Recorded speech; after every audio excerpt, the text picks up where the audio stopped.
for the tax sale overage discussion.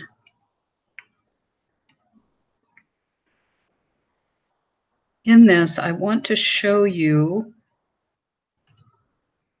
a property that went for sale and the different scenarios that could have been created because of this. And this is it right here. And enjoy the hawks in the background. They love my trees. The opening bid on this was $20,000 on the tax deed. Here's the address on Redfin. It doesn't look too exciting, does it?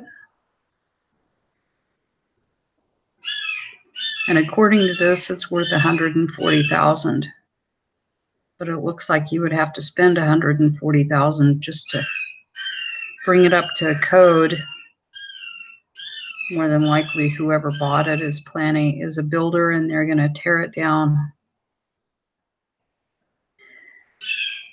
And Redfin is great because you can find out a little bit of the history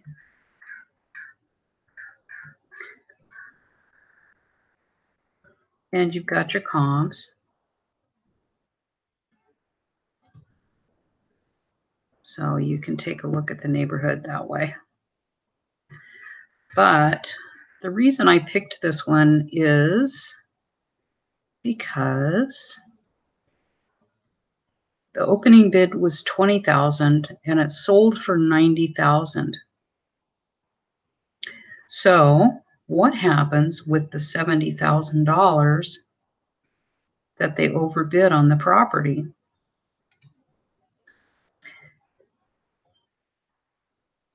The $70,000 belongs to the last deed owner, the last deed that was issued on this property. So if this deed, you see these deeds here, excuse me, and all I did is pull this up under the appraiser. It's got a great looking lot. Look at all those trees. And it looks like the house behind has a pool. But the owner is Tiano Hermes as trustee corp. So it's possible that it went back to the bank at some point. Whenever you see trustee corp, many times it went back to the lender somehow. But let's just say that for all intents and purposes here, that the owner here is the last deed owner that I pulled up. Where'd you go? And that was Vincent McKnight. Let's say that Charlie gave a quitclaim deed to Vincent McKnight at one point. He could even do this 2 days before the auction. If Vincent is the title owner at the time of the sale, Vincent can go in and apply for the difference here and get $70,000 out of the property.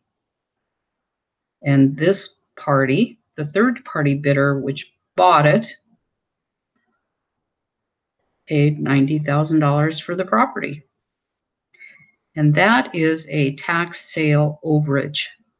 So it's very important on tax sale overages to find out who the last deed owner was.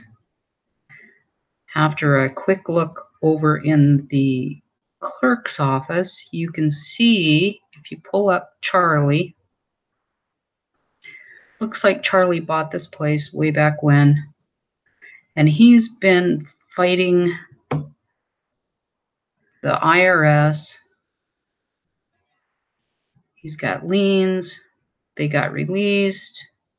He has deeds. He has mortgages. He did quitclaim it at one point. He quitclaimed it again. The mortgage was assigned. Many times you'll see an assignment of mortgage when the lender is getting ready to foreclose on the property. But what you're looking for here on an overage are the quitclaim deeds. We want to find out who. And here again, we've got a mortgage. He probably quitclaimed it to Denise, who is his daughter or relative. And she was able to take out a new loan under his name. Now we have a lis pendens from Wells Fargo. The mortgage at one point was possibly assigned over to Wells Fargo. Now we have a death certificate. All right, Charlie passed away in 2009. It's been almost 10 years since Charlie passed. And the bank has been trying to sue his family. He has liens from the water and sewer department.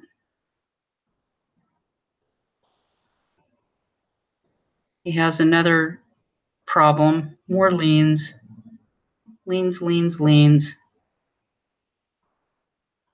more liens. There's a quitclaim deed to Vincent.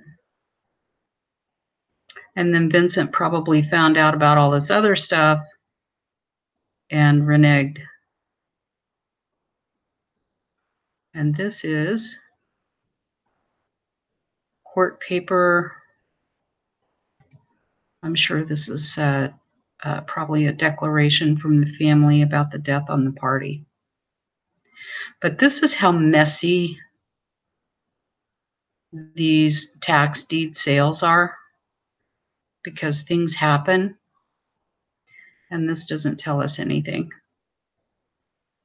So someone, some party is going to collect that $70,000,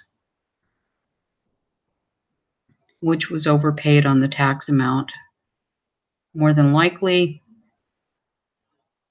that money belongs to Wells Fargo. But again, we're going to go back to Mr. Heath, and let's say that Mr. Heath shows as the last owner, and there was no mortgage on this property. Even though Charlie owned it all that time, and he deeded it to their family, if at one point a deed went to Vincent, Vincent is the party that can collect that $70,000 difference. So, unfortunately, that's the way the law works.